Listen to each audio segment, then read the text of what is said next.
I think you shouldn't be just in one community. It will enrich you and will enrich the other communities if you are engaged in multiple communities. Yes. And multiple communities means that you will get more business opportunities. Microsoft's purpose is in service of your purpose. And again, 2024 is the year that partners come out as the leading edge of the spear on finding this buyer intent. You show up to every meeting and demonstrate why you are relevant. Every day I have to force myself to make sure that I'm taking one step ahead in terms of my own learning. That flywheel of success is where you will build momentum, and that momentum will continue, and then you feed into the other systems to say, this is what we did, this is how we did it together. Welcome back to the Ultimate Guide to Partnering. I'm Vince Menzione, your host, and my mission is to help leaders like you achieve your greatest results through successful partnering. We've been bringing leaders that are driving the transformation to this platform. And over the years, I've gotten to know so many great award-winning partners and also leaders of communities and just great leaders in this world of hyperscaler and Microsoft and the like. And I have had the great fortune of having a friendship with an incredible leader who's here in the studio today because he came all the way from Stockholm, Sweden to join our event. Per Werngren. Thank you, Vince. Communities like these are the things that we need in this ecosystem. And it's a pleasure being here. It's a pleasure supporting Ultimate Partner Experience. And I have a background, as you said, in IT. Well, I used to have hair. And I have been running IT companies and IT financial companies whole my life. And I discovered the beautiful thing about recurring revenue in the 90s. And that has been my mission. All companies I've been running should be recurring revenue companies. You were ahead of the curve with that. And you also were ahead of the curve in terms of working with Microsoft and helping to build what we now call the ecosystem. We used to call the Microsoft Partner Network. Take us on that journey a little bit. How did you get involved with Microsoft? And then you helped start the IAMCP. You were the founder of the IAMCP, the International Association of Microsoft Channel Partners. Tell us how you got there. Yeah. So as everyone, I wanted a closer relationship with Microsoft at the turn of the century. Yep. And I engaged with what was a very small organization called the IAMCP, Association of Microsoft Solution Partners, I think it was called. Oh, interesting. I never heard of that one. And they quickly changed their name to IAMCP. And then they changed, and we changed our name to IAMCP because that was when I joined. So it was a tiny organization, and we claimed that we were in 4 countries, but in reality it was only US. Interesting. And I took that association to 44 countries. So I was traveling the world, meeting Microsoft people, meeting partners, opening up local chapters. And it was super fun and also a good education because I learned what makes the partner ecosystem tick, what makes partnering tick. And I quickly understood that every country said that we are unique. In our country, we do things very differently. But after having visited so many countries, I saw so many commonalities. And then I thought that, okay, I better capture this into a model. So I created a P2P Maturity Model. Yes, you've covered it on our podcast. You were our earlier guest on our podcast a few years ago with that. That's right.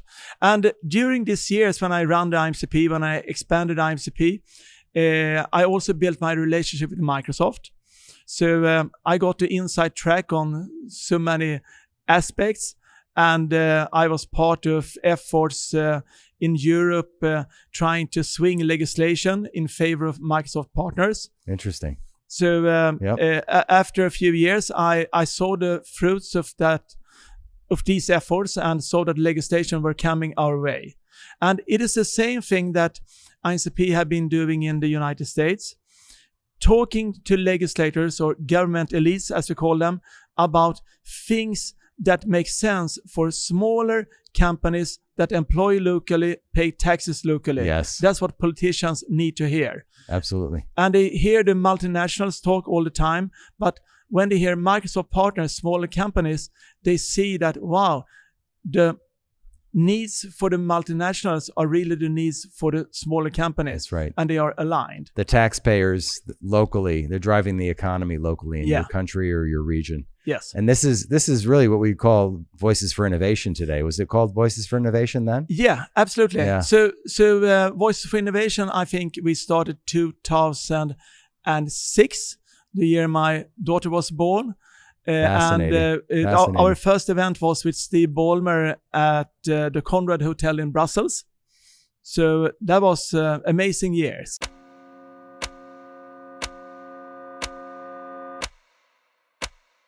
We're excited to announce Ultimate Partner Live Executive Summit, October 22nd and 23rd in Las Colinas, Texas. We're bringing back the event that we hosted last year, but in a new facility with state-of-the-art capabilities and live streaming. This is your opportunity to engage with other technology leaders to learn the what, why, and how to achieve your greatest results, partnering with Microsoft and other tech giants. Featuring leadership tracks, fireside chats, and workshops designed to help you achieve more. The doors are opening next week for early bird registration. And you know I'm active with Voices for Innovation today. Absolutely. And I'm on the advisory task force here in the United States. And it really became more of a U.S. function, I believe, right? Yes. I think the international Yeah. components faded off or didn't continue. Yeah, and also the issues that we were fighting for in Europe, Yes. we The came European over Union those. was Yes. prominent at the time. And I think that Voice for Innovation is a phenomenal platform. Yes. And there has been so much success around Voice for Innovation in like 15 years now. Yeah, and it's fascinating. You know, this is a great conversation we can have about what we don't see from legislators. I've been on Capitol Hill meeting with my local congressmen and senators. I've been to the White House with Microsoft as part of Voices for Innovation. And it's striking. Technology is driving the world right now. And yet our lawmakers do not really understand the issues surrounding technology the way they should. Many of them are octogenarians. And I mean, they print off emails and handwrite notes on them. I mean, these are people that don't even use common tools that we take for granted today. And yet we're asking them to pass legislation around topics like AI, like cloud for good, all these topics that are so important, so germane to threats and all the issues that we have in the world. And yet we need to educate them. And to your point, when a Microsoft comes to them or a Google or an Amazon, it's one thing. But if you as a local entrepreneur, like I am, and you employ people locally in your region, and it impacts jobs, it's a very different conversation that you can have with your local lawmakers. Yeah, they love to hear that story. And it is also, as you say, it is complex for these octogenarians that it is easier to understand farming, and perhaps the needs for the AI industry is harder for them to grasp. Yes. But we can explain for them that they don't need to understand AI, but they need to understand that local jobs, local taxes are important. Yep. And they listen to that. So I want to talk about community for a second. I'm going to say some things that are maybe a little bit provocative because I tend to be a little bit provocative at times. I said this, you know, we talked yesterday at our event.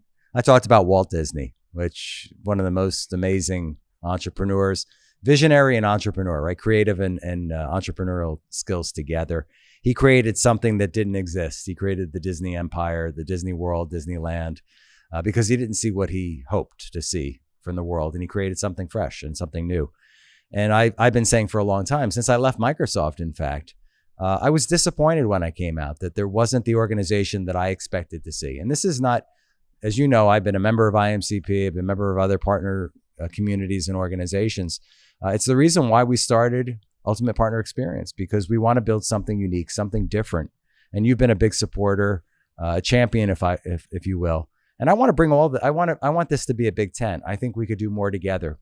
I look at Ultimate Partner and Ultimate Partner Experience as an education platform, not necessarily just a community, but a place where we can bring great leaders in the room like we did yesterday at this event, and maybe do something that nobody else can do. Have a unique and independent point of view, but a supportive point of view for the hyperscalers.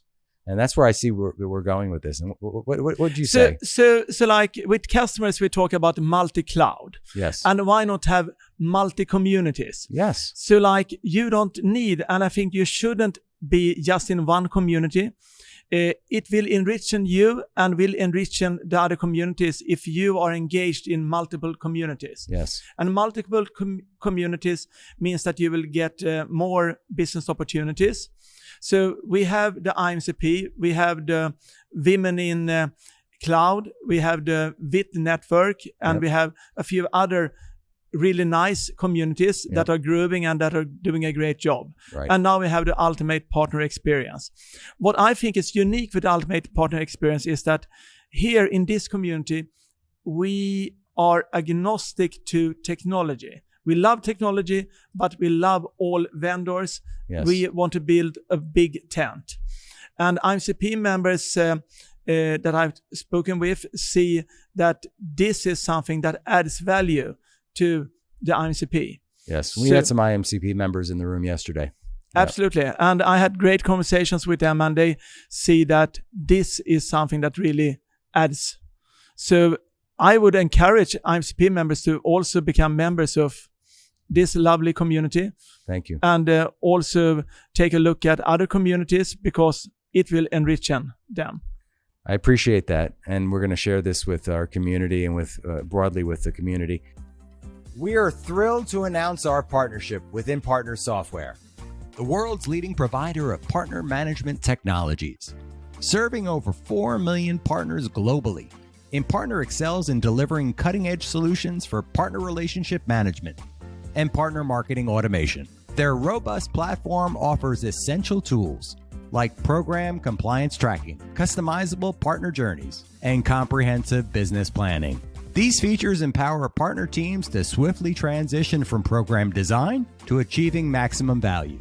InPartner is dedicated to supporting partner ecosystems everywhere and continues to innovate with new modules like Analytics Studio, designed to help track and maximize the ROI of your partner program. For more information, visit InPartner.com.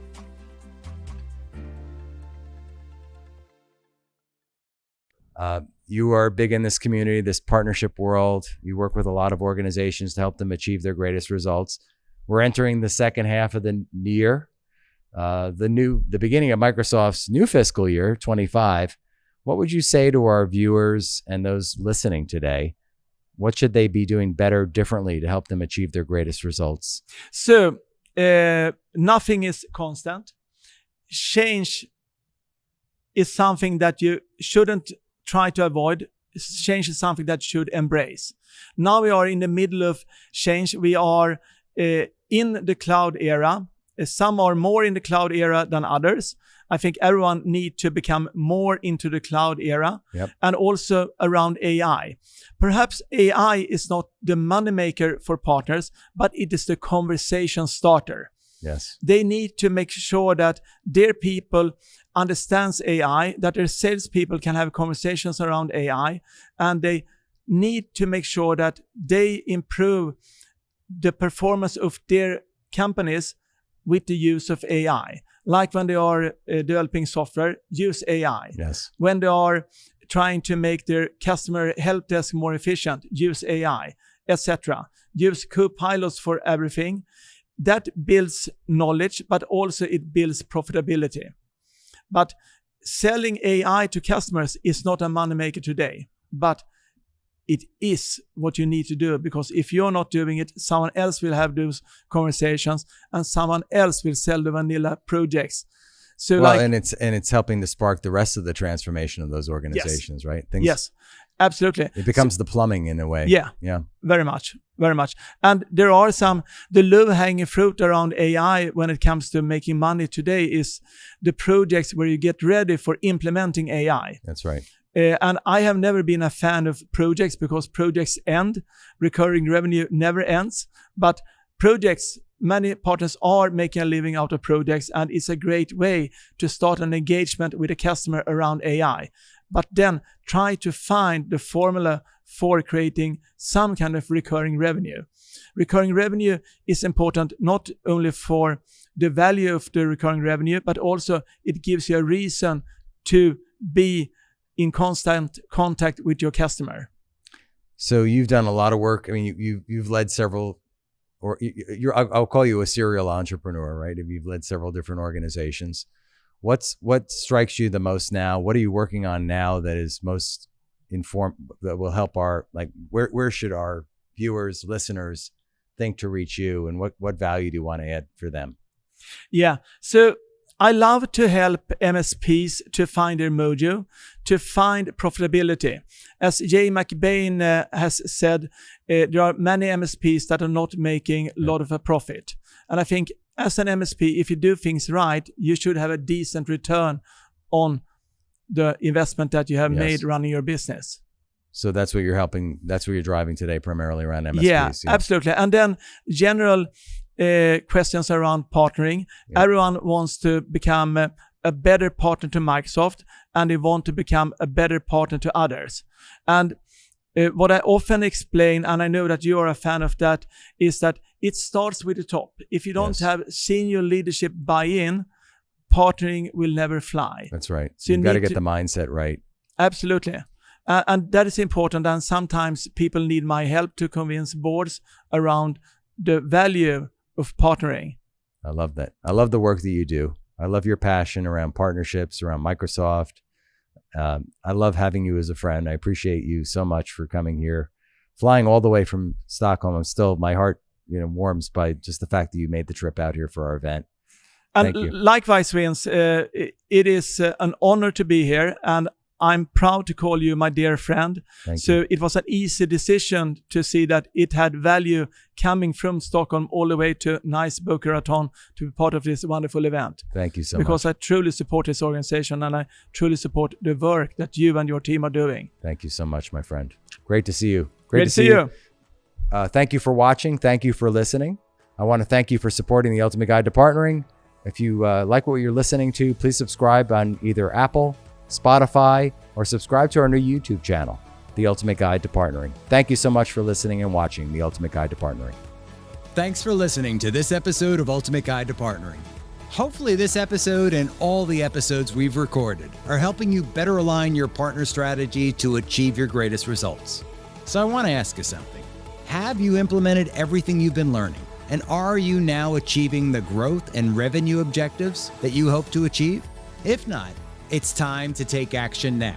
Join Ultimate Partner Experience. We're building the community I've always dreamed about. With UPX, you get access to exclusive industry insights, unparalleled networking opportunities, tons of educational resources, and support from a community that shares your goals. Join us now. Visit our website, theultimatepartner.com, and sign up today.